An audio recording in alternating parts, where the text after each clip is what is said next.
Bonjour à tous.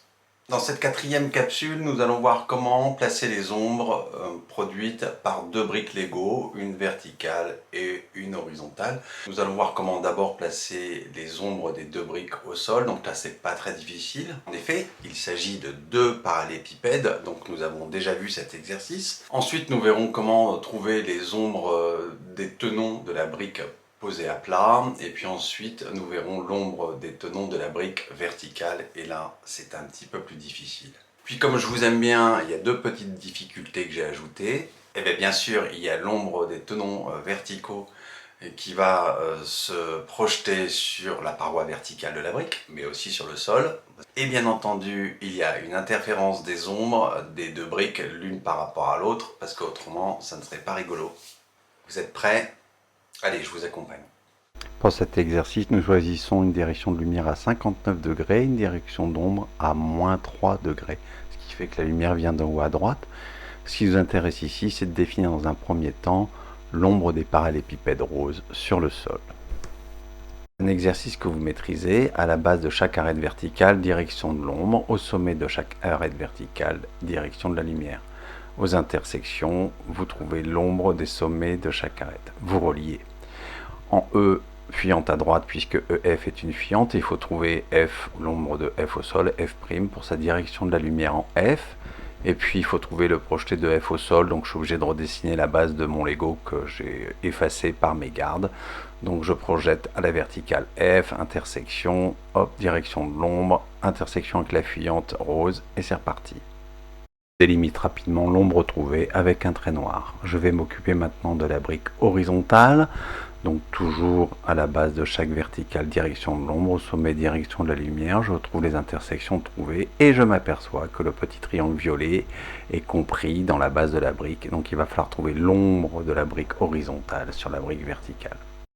Hop, coup de chance, IJ est une verticale, l'ombre d'une verticale sur une paroi verticale verte est une verticale. Je vais passer une verticale donc à l'intersection de la direction d'ombre passant par I et le plan vert. Je trouve l'ombre de J sur le plan vert, je n'ai plus qu'à relier et je me retrouve avec un petit triangle dont le sommet est l'ombre de J sur le plan vert. Je m'aperçois que le tenon empiète sur cette ombre, donc il va certainement y avoir une ombre sur le sommet du tenon. Donc pour ça, il faut que je récupère le plan bleu qui passe par le sommet du tenon et j'ai son intersection avec le sol. J'efface un petit peu pour pouvoir travailler et je vais pouvoir passer une verticale avec l'intersection du plan bleu et la direction d'ombre passant par I, la direction de la lumière par J. Hop, j'ai l'ombre de J sur le plan bleu. Je n'ai plus qu'à relier les points qui m'intéressent et de récupérer uniquement sur le haut du tenon la partie de l'ombre qui s'inscrit dans l'ellipse. J'abaisse la luminosité du calque et je trace en trait noir le pourtour de mon ombre. Waouh, ça commence à claquer. Je vais donc m'intéresser maintenant, après avoir rempli les ombres au feutre noir à 50%, à l'ombre des tenons de la brique horizontale. Je récupère le centre de l'ellipse supérieure, je projette au sol pour récupérer la position au sol du centre de l'ellipse, direction de l'ombre, direction de la lumière, intersection, et je vais donc trouver à ce moment-là l'ombre du centre de l'ellipse supérieure. Je récupère le rayon et l'ouverture et l'orientation de mon ellipse et je le place sur le centre que je viens de trouver et je place ainsi l'ombre de l'ellipse supérieure. Il me reste à tangenter cette ellipse rose avec la base du tenon en respectant la direction de la lumière qui est ici de -3 degrés pour dessiner l'ombre de mon premier tenon sur la surface supérieure de la brique. Délimitation, et je vais remplir comme d'habitude avec un feutre noir à 50% sur un autre calque que le calque trait noir, c'est super important. Ainsi je peux dupliquer ce que je viens de réaliser, le déformer un tout petit peu et le placer sur le second tenon, le troisième, le quatrième, cinquième, sixième, septième, huitième tenon. Hop, c'est fait. Pour trouver l'ombre des tenons de la brique verticale sur la paroi verticale, j'ai besoin du parallélépipède d'encombrement du tenon et de trouver l'ombre de ABCD sur le plan P. Mais avant ça, je vais trouver l'ombre d'ABCD sur le plan P1 pour trouver une direction de la lumière. AD est une verticale, donc je peux passer une direction d'ombre en D qui est projetée au sol de A, et en A la direction de la lumière. Je vois que l'ombre va au-delà de l'intersection avec le plan vert, donc on va pouvoir remonter une verticale parce que AD est une verticale. avec l'intersection avec la direction de la lumière, je trouve l'ombre de A sur le plan vert. Ce qui va pouvoir m'intéresser, c'est de placer une direction d'ombre à partir du projeté de A sur le plan vert.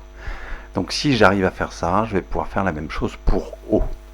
Le projeté de O sur le plan vert, c'est le centre de l'ellipse C2, mais autrement on peut le retracer vite fait. Et une fois que vous avez ça, en haut, direction de la lumière, et sur le centre de C2 ou le projeté de O sur le plan vert, direction de l'ombre. Je trouve ainsi l'ombre de O sur le plan vert. Je peux reprendre donc mon ellipse avec le ROOC, orientation, ouverture, rayon, centre. Et je peux donc changer de centre, au lieu de O, placer le centre de cette ellipse sur l'ombre de O sur la paroi verte.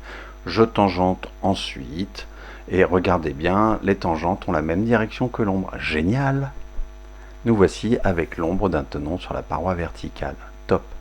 Je vais dessiner en trait noir sur un nouveau calque et remplir avec un feutre à 50%, toujours sur un nouveau calque, ce qui va me permettre de les dupliquer pour chaque tenon par la suite.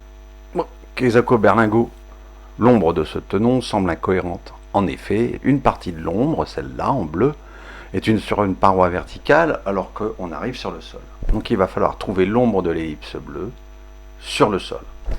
Je récupère le centre de l'ellipse, une verticale, une fuyante à gauche, intersection avec l'ellipse sur la base, je descends, intersection avec la base, et je trouve ainsi le projeté de haut au sol. Je vais pouvoir faire passer une fuyante à droite sur ce point, et puis également descendre les verticales qui tangentent l'ellipse à droite et à gauche, et les horizontales qui tangentent en haut et en bas. Me voici avec le carré qui est circonscrit à l'ellipse et je vais chercher l'ombre de ce carré sur le sol, c'est quand même beaucoup plus simple. Donc me voici avec les 4 points qui m'intéressent, W, X, Y, Z, le projeté au sol de X et W et de Y, Z, je fais passer une direction d'ombre, puis ensuite par Z, W, X et Y, la direction de la lumière. Je vais récupérer 4 points qui forment un parallélogramme, que je représente ici avec un magnifique petit parallélogramme orange. La portion d'ellipse va s'accrocher sur les intersections de l'ombre avec la base du Lego et va tangenter l'ombre de WZ. Waouh! Bon, maintenant nettoyage, on gomme un petit peu le superflu, on remplit à nouveau avec les ombres. Je dédouble ce que je viens de trouver pour le placer sur le dernier tenon et puis je vais gommer tout ce qui est caché par la première brique et puis ajuster les interférences des ombres sur les tenons entre eux. Voilà, petit nettoyage, on va être prêt pour la mise en couleur qui ne devrait pas tarder dans une 5e capsule. À vous de jouer!